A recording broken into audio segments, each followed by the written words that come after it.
Indian markets have been correcting over the past few days, and while valuations and currency are some of the key factors behind the drop, the room for correction in India is slightly more than other BRIC nations.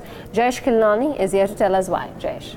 Devina, just to give you a brief context, on Friday, the MSCI Emerging Market Index, in fact, entered a bear territory officially because it has corrected more than 20% from this year's high to the current price. And, it has dragged along with itself some of the other key economic emerging markets that we have. So I looked at the valuations and, where they stack up historically, and something really stood out in that space among the BRICS nations that I have considered. So what you have on the screen is the 1-year forward PE and the one standard deviation band that generally these markets trade in.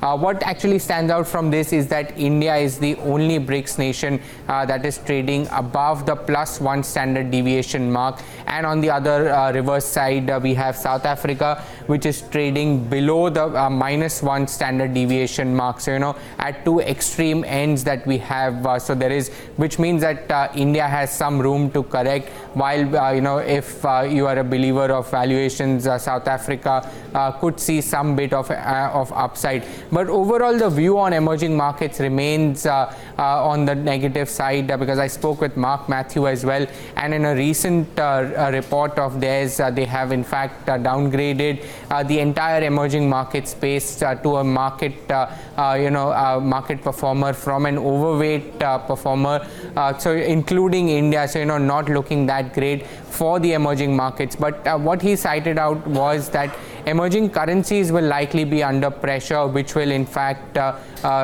force flows out of emerging markets back into the US, which could lead to some bit of more pressure in the emerging market space.